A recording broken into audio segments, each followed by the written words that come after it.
Welcome back, ladies and gentlemen, to the Colorado Rockies. My name is Alex Murray, also known as AZ Axel. This is episode 5, also called Quarter 1 of 2026. And as you can see from the date, it is July 11th, 2026 in game, and we are sitting very, very pretty at third place, a game and a half ahead of the Giants and the Padres, with a record of 47 and 44.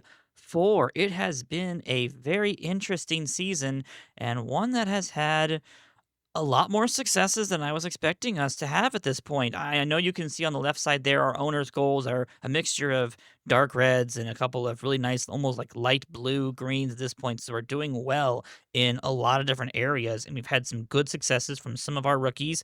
We've had some really good success from a lot of our pitching staff additions. And we also made a few more additions after our video for quarter 4 of 2025. So we'll talk about that as well in just a little bit of time here. But our minor leagues are almost all of them are almost all successful except for Double A, and that is just because that is the one little gap of time we have right now where that little, I would say, about a year or two of development has not quite come through. We've got a lot of people who are ready to be in Triple A and a lot of people who are just getting into Single A and Single A plus. So hang tight. Let's get through all of this, and I'll show you guys all of the details about the season so far. All right, so the very first thing that we need to mention before we get into any of our details is that we did have a couple of waiver claims that were currently in the system and processing through on opening day. We ended up acquiring Ian Anderson from the Braves, Ryan Thompson from the Diamondbacks, Alex Vesia from the Dodgers, as well as Brusdar Graterol from the Dodgers.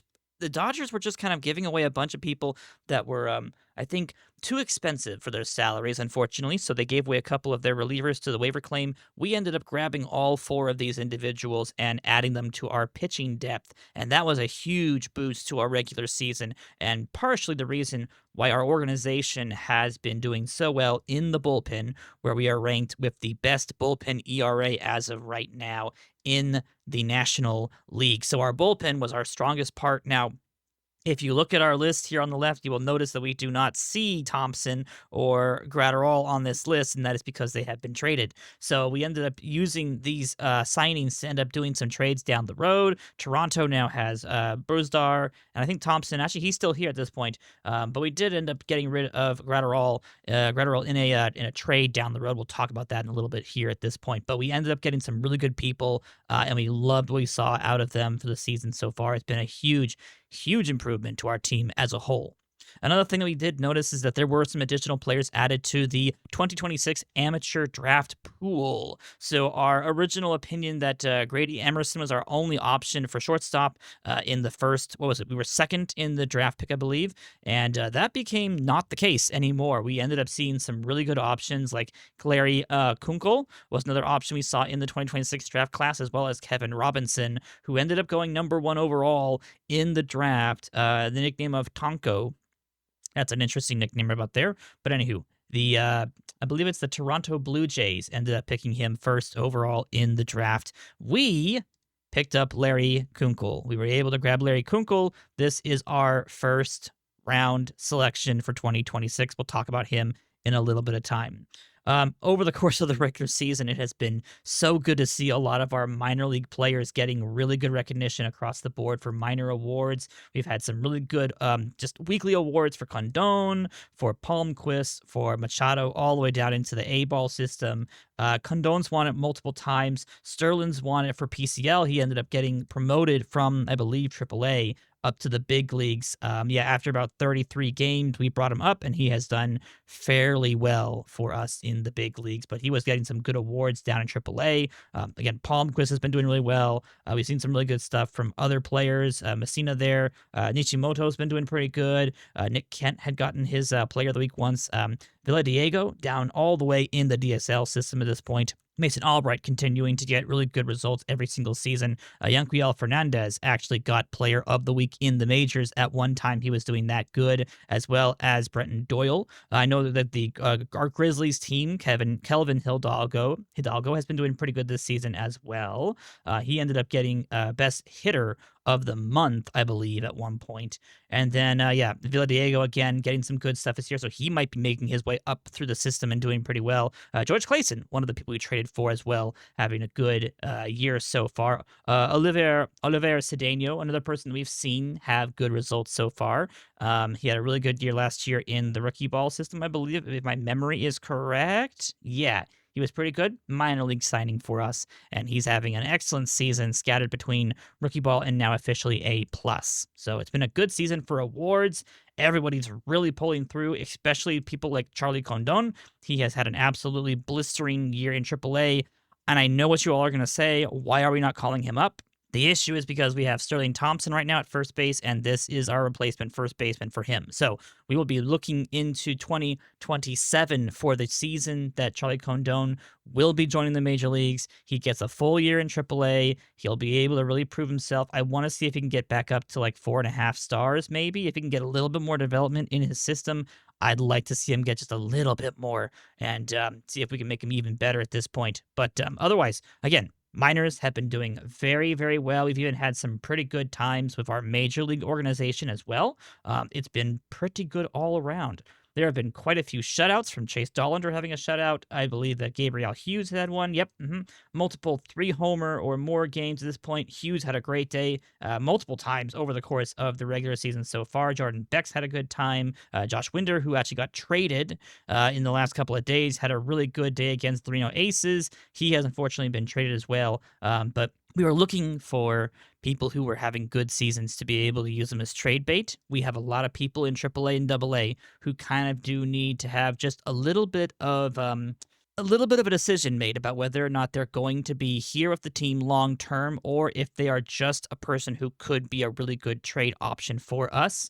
And we've been doing our best to try to discern between the people we're keeping and the people that we are not keeping. So while we have all these really good results, sometimes we do end up dropping some of these people because we just don't see them fitting with the organization long term. Outside of that, we did, of course, get our update, the mid-season update for the top 100 prospects list. We still have Carlos Cancel and Richard Dominguez on this list, as well as Charlie Condon. So we still have 3 top 10 players on this list, and I haven't really seen a whole lot of new faces on this list, in all honesty. You have your Edgar Jimenez's, your Arturo Ortiz's, and even Tony Avila. These are all basically like a whole bunch of international signings, or they're the amateur discoveries that people are finding over the course of the regular season. But outside of a couple of them, we have most of the top ones, and we are still first by a pretty decent amount. Right outside of our top 3, we have, of course, Quentin Young, who is now officially 20th, and of course, one of our best relievers, Edgardo Hernandez, who is in AAA. He is 40th on that list. So we're competing with the Seattle Mariners and the Boston Red Sox for the best minor league systems right now, maybe the Miami Marlins as well, and the Guardians and the Rays. But our minor league system is doing very, very well. And it shows with all of the really good records and the couple of first place teams that have been happening over the course of the regular season. Now, on that note, there was unfortunately some bad developments as well. We did unfortunately have Carlos Cancel miss the rest of the regular season. He unfortunately had partially tore his UCL, which unfortunately means he is now 8 months on the injured list at this point. We are hopeful that will not derail much of his development and that he'll be able to bounce back quickly, but that is not a good sign for one of our 2 best prospects, especially when Richard Dominguez just had his first back to earth moment with his scouting reports. Carlos Cancel, unfortunately, getting 4 games in the system, 4 starts, and he has now been shelved for the rest of the regular season and potentially parts of next year, depending upon how quickly he heals. So that was a little bit of a rough blow to our season so far, but that brought us up to our first-year player draft, which we were thankfully second on this first-year player draft, and we'll go ahead and review all of the draft picks that we did for this year. All right, so as we mentioned, Larry Kunkel was our number 1, or our first-round draft pick up this season. He is very good. This is another person that we're very happy to have in the system, even though he's out of a high school situation. We think he's really good. We like the adaptability. I don't think he's going to be too bad on the personality, and I'm very, very excited to have him join the organization. We've already sent him an offer a negotiation to be able to play for us for the upcoming seasons. And Larry Kunkel is going to be our first overall pick. We then went out and got, for our second round, we got CJ Sampson, I believe. This is a two-way player that we were very interested in seeing how he could do. He's another high schooler at this point, but he's got 2 years of high school, so he's a little bit more developed than other people who are just 1 years. And we're very interested to see if CJ Sampson can maybe keep that two-way ability. He's got some pretty good skill for the outfield, potentially also at third base.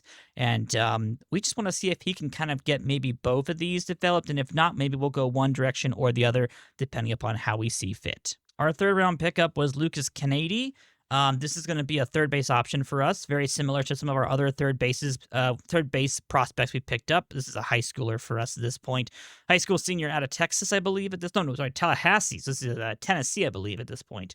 No, Florida. I am so sorry, Tallahassee, Florida. So a 3.5-star prospect over there for third base. This should be a pretty good one for us as well.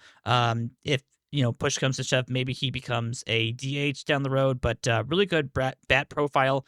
We like the avoid Ks. We like the extra power in the eye. It's pretty balanced, pretty even, and we like to see that kind of stuff of our prospects. It just helps us not have as many vulnerabilities and problems to have to solve with our prospects growing up in our minor league systems. Now, we're just going to refer to this guy as Frank, but Frank is one of the more highly anticipated prospects we picked up. This was actually our fourth round selection, and he is a decent enough shortstop that I'd be more than willing to try to see if he can get into an elite shortstop because he's got the bat profile that is pretty good for a elite second baseman or a shortstop. If you can get him up to the point where he has Gold Glove caliber shortstop or second base ability, this bat will play, and this will play in the majors, and it will play for many, many years. So we're very happy about Frank, 19-year-old high school senior out of, I believe, the Pennsylvania high school, but he is originally from Ohio. So we'll see about that. He was committed to the Colorado School of Mines, not mimes, mines. And we were able to pull him from the mines at this point. I'm sorry, that's a bad joke. But anyway, we were able to get him in the fourth round pick. Our fifth round selection was another starting pitcher, Braden Harris. This is another high school senior at this point. Same situation where he was going to go to Tallahassee, Florida for college, but we picked him up out of Jacksonville, Florida's high school at this point, and a good starting pitcher option for us at this point. We really liked, again, you'll start to notice a lot of stuff I like is balance. I like to see people who don't have a whole lot of problems to solve. I want people who are already mostly well-rounded, especially in the early drafts. You don't want to take risks and get somebody who has some pretty bad issues that you just won't ever be able to solve. So Braden Harris, a good option for us here, 19 years of age, a little bit older than some of our other 17, 18-year-old high schoolers. We'll have to see how he does in the minors, starting probably next season, unfortunately. Alex Harrison was another shortstop we really like to get at this point, and this is just basically all for the glove. I just wanted somebody who was going to be able to potentially join the club with a really good glove profile. I'm actually not sure if we've actually been able to give Alex a contract offer or a signing bonus. He was asking for a lot, and I think at this point our plan is actually not to offer him a contract, even though he's outside of a compensation draft pick for not signing him. It was worth a shot, and we were able to do some other stuff, make some moves, and you'll see about those in a second here if I do our trade review. But we were able to make some expensive signings this season from the draft, and we're hoping that will be able to give us a leg up on the development that we otherwise would not be getting. Ben McCarthy was a really good catcher pickup we had here in the seventh round. We like his batting profile, and his catching was pretty good, so we liked him. We'll try to work on that arm to get it a little bit better, but he's a pretty good pickup for us in this draft as well. Seventh round. And then, of course, we stuck with the catchers here in the eighth round as well. We like both of these kids, so we went ahead and got both of them. Daniel Calderon is another catcher, good enough defense, good bat profile. He's someone we're hoping to develop in the minor league systems. High school senior out of, what is that? Puerto Rico? Yeah, I think it's Puerto Rico technically. So great pickup for us at this point, and we'll see how Daniel does in our minor league system, and maybe he can get a little bit of that development around and maybe a little bit better on the defense, and this would be a good major league level caliber catcher. The rest of our pickups from ninth on were kind of just starting to see, you're going to start to see some situations where it's like, okay, maybe we were thinking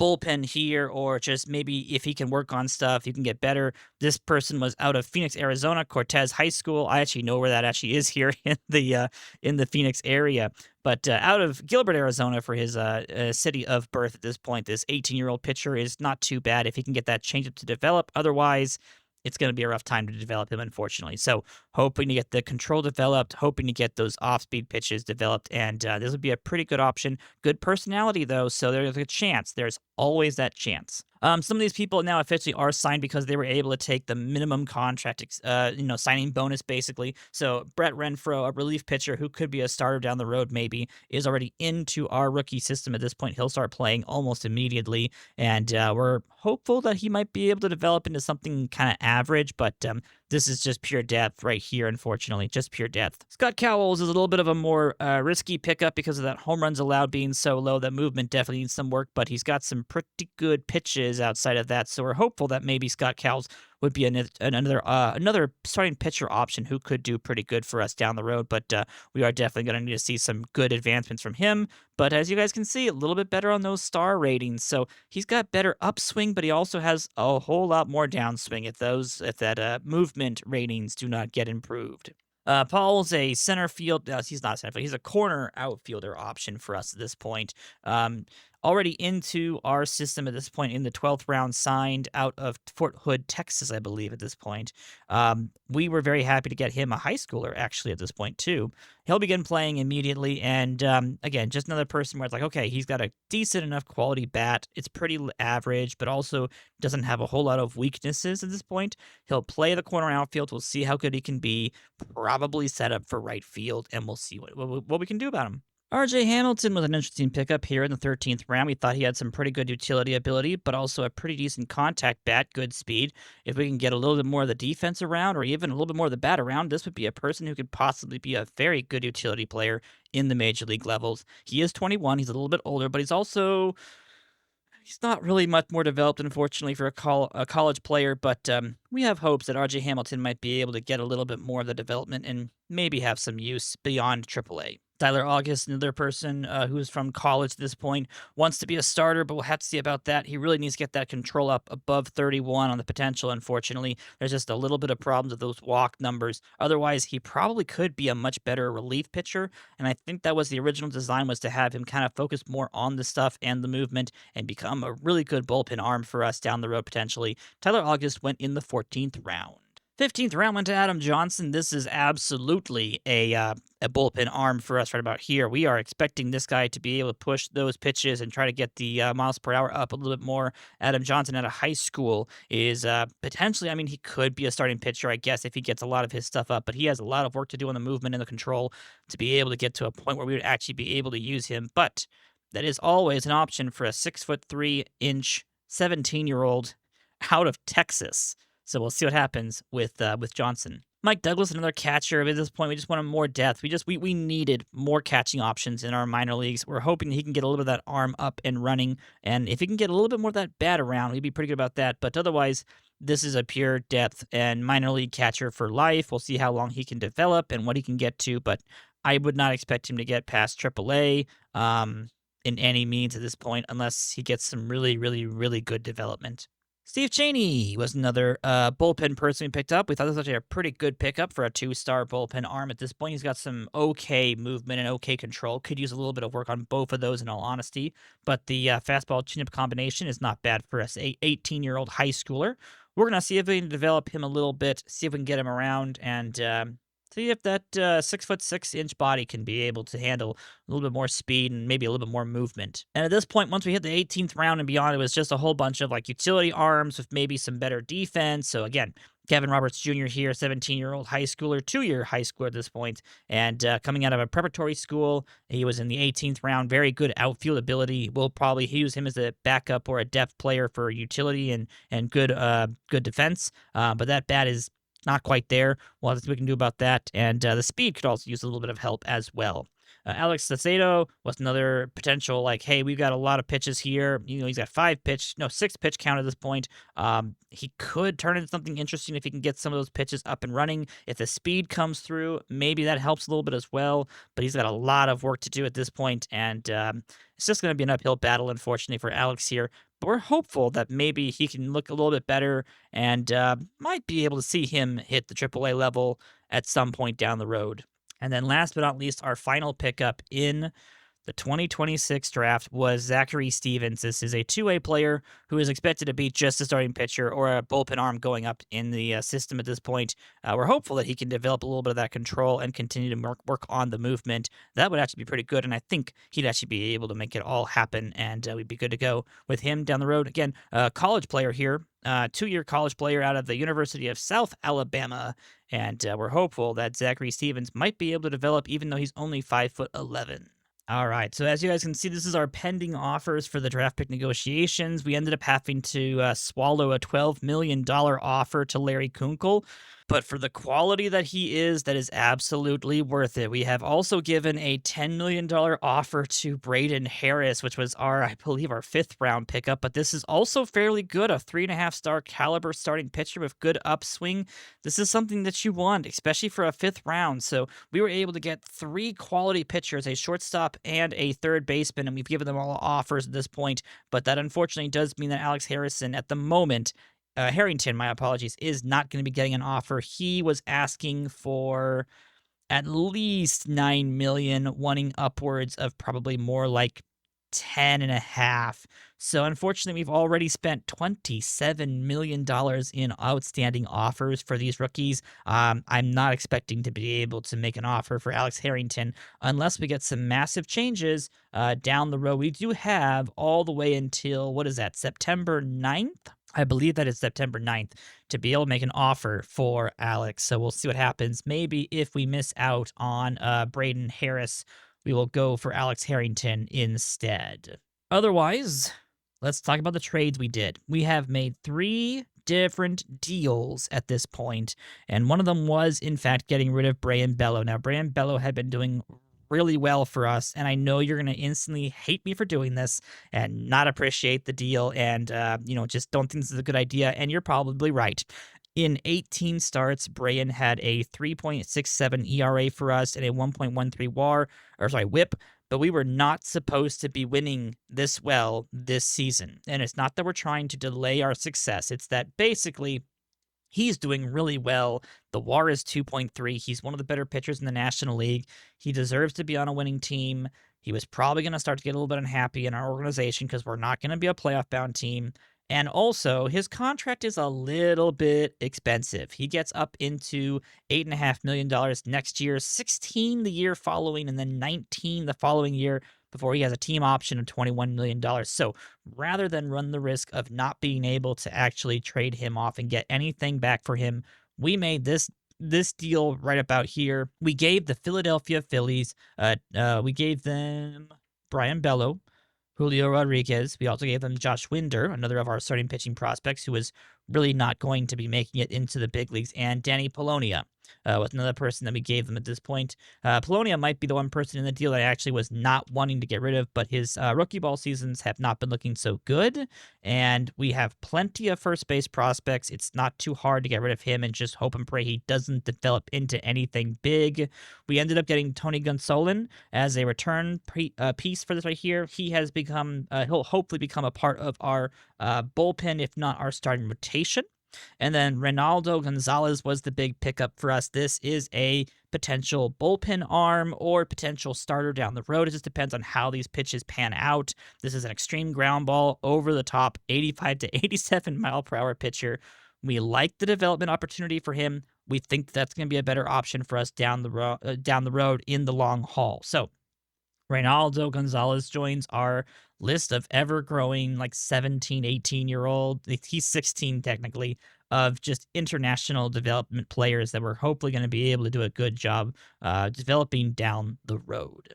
Another deal we did was with the Toronto Blue Jays, and this one's going to be another one that's hard to swallow, unfortunately. This was Brusdar Graterol, who had been having you look at the WAR and it's not that good, but you look at the ERA and it looks pretty positive. 7-0 for the winning-loss record, 2 saves, a 3.54 ERA, but the Ks are not quite there. The walks are a little bit higher than I'd like to see them be, and it results in a negative 0.3 WAR for the season. And he's also expensive. He's $5.5 million.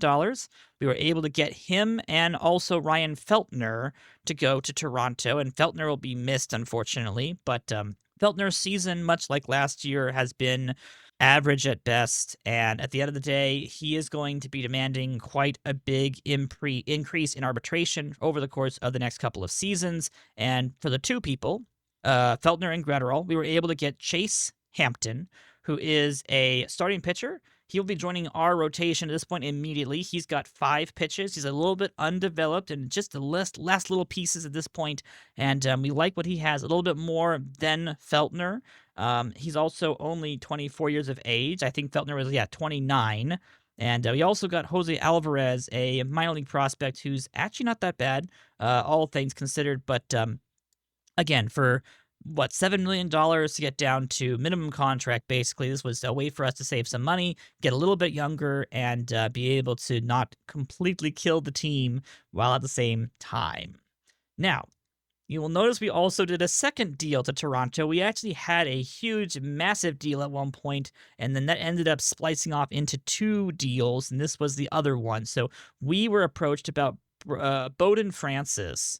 They really wanted to get rid of him for some reason. I don't think it's financial. It's just because they just don't want him. So they gave him to us, as well as Seth Brown is coming to us as well. This will be our replacement for Mark Kana, who was involved in this deal. So we got a little bit younger in that regards. We also picked up Yandre Rojas, who is a starting pitching prospect for the minors at this point, I believe. He'll be, I think, in A+, yes, to start off his time with us here in the Rockies organization. They also gave us Chase Alderman as well. He is going to be another interesting starting pitching prospect for us down the road. We're hoping to develop him in that third pitch to make him an actual starting pitcher. Otherwise, he is a bullpen arm for us. And then, of course, the last person on the list from Toronto was Ruver Flores. This is going to be another pitching arm for us right now. You can see we're getting a lot of pitchers at this point, and it just we're trying to build our team up to be a lot younger with a whole lot more development options for us. And that's just the best way of being able to do it, is to get rid of a lot of our people who just really shouldn't be either in our organization now or are just too old. So the big piece in this one coming from us is going to be Vaughn Grissom. But he was not having a good year with us. It's a good way for us to be able to dump his potential arbitration numbers down a little bit. I know he wouldn't have been too expensive, but he wasn't having a good season with us, so we're going to go ahead and dump him off to Toronto. We also gave them Marcana, who was having a lackluster season for us. In the big leagues, we gave them Cutter Crawford, another person who had just joined the major league team, actually, had been doing very well in AAA, but we just don't see him really being able to get much better at the age of 30, and we're going to need something better than him down the road. Yes, Monty Grandal, our backup catcher, also joins the trade, as well as Jose Urquidy from AAA, I believe. He is joining over to be in Toronto's AA system. And then Logan Allen is the last part of that deal, another person from our minor league system who just is not going to develop into much. So basically a lot of our quad A at best players have been moved for a couple pieces that can at least help right now, or maybe would have a chance to develop into something better down the road. But it also saved us some money. It allowed us to be able to offer some more money to some of our rookie draft picks and their signing bonuses. So it was a good move for us overall. It has resulted in some changes to our entire team, however.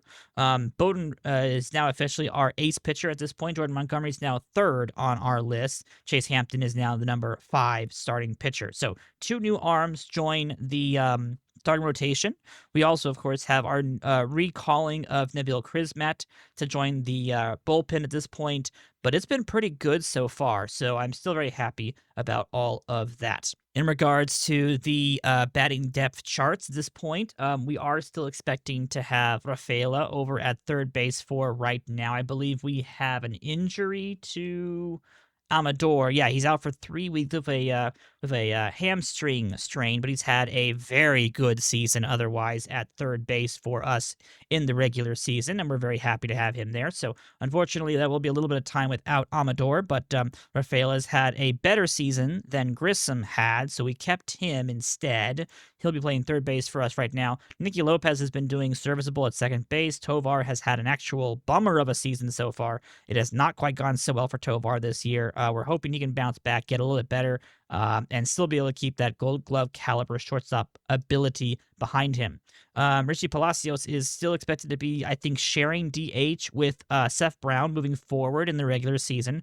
Drew Romo is still our number one catcher at this point. He's having a very good season for us at this point. We're going to be having Jose Herrera as the backup catcher now moving forwards. Sterling Thompson has had a good season at first base. He's an average first baseman, I would say. The defense has been pretty good, and he's been developing better than expected. So he's going to be given this opportunity. We're going to see how he does. And if he doesn't quite hit the mark, we have Jordan Beck as another backup option, even though he's having a really rough season, unfortunately. So our hopes and dreams of having Jordan Beck do a good job at first base didn't really pan out. He is now officially back on the bench where he probably should be, and we're hoping that he develops more down the road.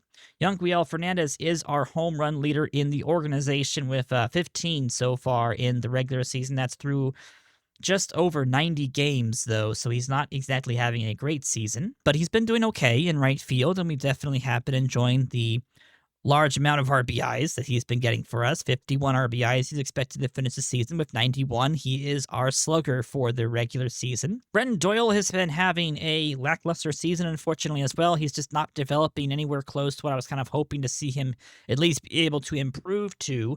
The defense, absolutely still there, but not a whole lot you can do when your batter's batting .227, but still being able to throw just ridiculous numbers in center field. So I still expect him to win Gold Glove, but it's going to be a tough season for him all the way rest of the way in terms of hitting. Now, someone who actually had a really good start to the regular season was Benny Montgomery. This was actually one of the reasons why we have had such a good season. Benny has done fantastic in left field. He is one of our best WAR players at 2.1 at this point. He only has 6 home runs and 7 triples, but batting .270 with 28 doubles.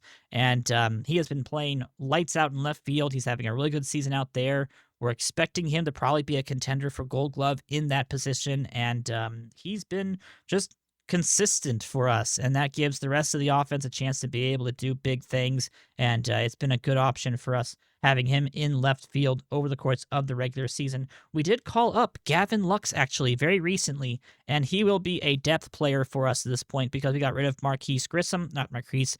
This is Vaughn Grissom. We got rid of Marquise, is his dad, actually. We added again Gavin Lux to our team. He will be our utility player, and we're hopefully going to get some good results out of him. Last thing we'll talk about before we go ahead and get into our next video is going to be the standings here. As you can see, we are in 3rd place in the National League West. We are actually in a wild card spot, half a game better than the Miami Marlins. We are the number 2 wild card team right now. Now, I do not expect that to hold. We are not a number 2 wild card team in reality. I mean, there are some really good organizations who are struggling mightily, like the San Diego Padres, the San Francisco Giants, the Cincinnati Reds of all teams. They've got some really good pitching arms like Hunter Green, and of course, you know, all of the people they have in their entire system. It's just been an interesting season for our organization. And the Phillies have fallen off hard too. Wow. I don't know. Maybe it's our year to try to sneak in and just become a playoff bound team, but I don't expect that to be the case down the road. The Dodgers are still the best team in baseball. 652 winning percentage. That's a 58 win, 31 loss season so far for the Dodgers. It is still all Dodgers in the National League West. So our next video, we will talk about the end all the way up through, I believe we'll go through all the way up through the end of the regular season, maybe even playoffs. We'll talk about how we did, how we handled the rest of the year, trade deadline, what we were able to do, what we were able to accomplish, and what the offseason looks like for 2026. So cross your fingers. Maybe we get into playoffs. Maybe. Oh, also, one last thing. Nom's doing really well with the Brewers. I'm upset. I wanted this guy. All right, guys. See you in the next video.